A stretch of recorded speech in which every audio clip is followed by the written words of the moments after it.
Kumar Singh, next Bihar talks पर आप जुड़े हुए हैं और अभी हम लोग हैं यहाँ पर रतनपुरा पंचायत में है NH 22 पर। ठीक है, यहाँ पर तमाम जो है चिराग पासवान के समर्थक हैं। चिराग पासवान अभी आने वाले हैं, हाजीपुर संसदीय क्षेत्र का दौरा कर रहे हैं। यहाँ पर मौजूद है हमारे प्रखंड अध्यक्ष, इनसे हम बातचीत करने की कोशिश करते हैं। चुनाव का समय है, चिराग पासवान आने वाले हैं, कैसे देखते हैं इस पूरी लड़ाई को? देखिए, यहाँ तो लड़ाई है ही नहीं। लड़ाई है ही कुछ नहीं, लड़ाई नहीं है यहाँ। एनडीए का नाम जिंदाबाद। यहाँ सजेश पासवान जी हमारे बीच है, पार्टी के प्रदेश महासचिव पद पर है। कैसी लड़ाई देख रहे हैं? एक तरफ कहा जा रहा है कि 40 की 40 सीटें महागठबंधन भी जीतने का दावा कर रही है, आप भी दावा कर रहे हैं। महागठबंधन तो जंगल राज का सरकार शुरू से रहा है। अभी नरेंद्र मोदी का पूरे देश में हवा चल रहा है। ये हम लोग अभी हाजीपुर संसदीय क्षेत्र में खड़ा है।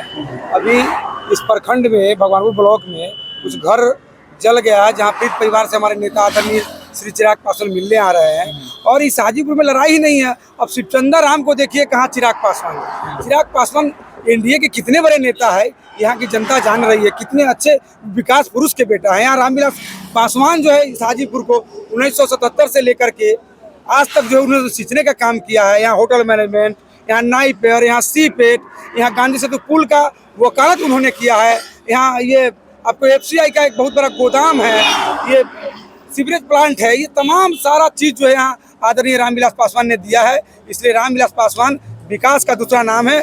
और उन्होंने ऐसे चिराग को जला करके गए हैं इस दुनिया से। उन्हीं के रास्ते पर चलने वाला आज हमारे नेता आदरणीय चिराग पासवान ये लोगों को बता दिए हैं कि बिहार फर्स्ट और बिहारी फर्स्ट के माध्यम से ये जो उनका नारा है, आने वाले समय में बिहार का क्या रूप होगा, क्या स्वरूप होगा, ये आप लोग को देखने को मिलेगा। राम, एक तरफ राम है और एक तरफ मोदी जी के हनुमान है, ये भी बात चल रही है। बाहरी है, लोकल की भी बात हो रही है। तो इसमें ये फर्क पड़ेगा, इस चुनाव पर कुछ इफेक्ट दिखाई देगा? पुराने कार्यकर्ता हैं आप। जिस दिन रामविलास पासवान जी 1977 में आए थे, तो उस दिन का परिदृश्य क्या था। और जब उस दिन रामविलास पासवान जी बाहरी नहीं थे, तो 77 से लेके 40-50 साल तो उन्होंने हाजीपुर में अपने हाजीपुर की जनता को माँ, बहन, बाप, भाई की तरह मानने का काम किया।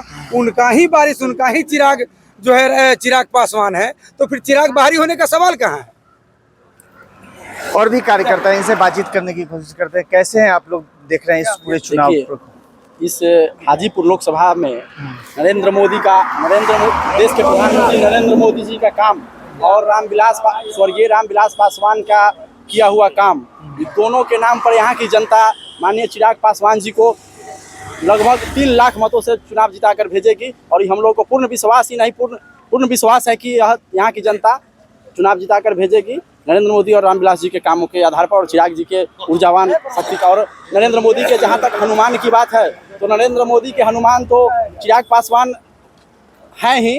वह नरेंद्र मोदी के हनुमान इसलिए है कि वह 40 सीट पर जाकर और एनडीए को जिताने का काम कर रहे हैं और करेंगे। 40 में 40 सीट जिताने का काम करेंगे हनुमान बनकर। हमारे बीच पूर्व प्रमुख है रणजीत सिंह जी हैं, कई बार चुनाव जीते भी हैं, स्थानीय भी हैं। किस तरह से इस चुनाव को देखते हैं? मुकाबला दिखाई देता है? कहीं मुकाबला नहीं दिखाई दे रहा है।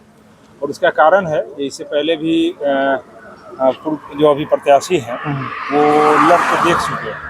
तो भारी मतों से अंतर पारस जी जब लड़ रहे थे उस समय था।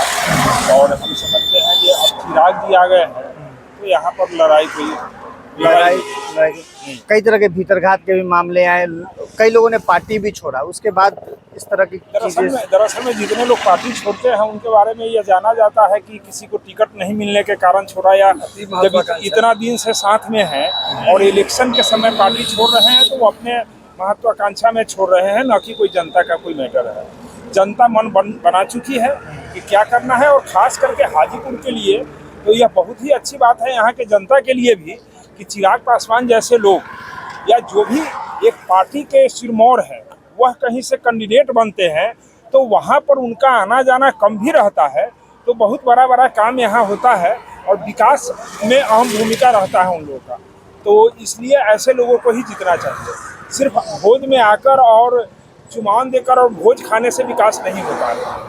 तो जब ऐसे लोग आएंगे, चिराग पासवान जी जैसे लोग यदि वैशाली में आएंगे, तो जिस तरह से रामविलास पासवान जी का सपना था, जिन्होंने इतना बड़ा उद्योग कारखाना लगाया, तो उसी तरह से ये भी आएंगे तो ऐसे बड़े काम करेंगे जिससे हर जाति, हर धर्म और हर पार्टी के लोग हैं वो सभी लोग उससे फायदा उठाएंगे। तो हम समझते हैं कि यहाँ कोई लड़ाई नहीं है, एक फॉर्मेलिटी है, वह चल रहा है। फॉर्मेलिटी की हाँ है। बस।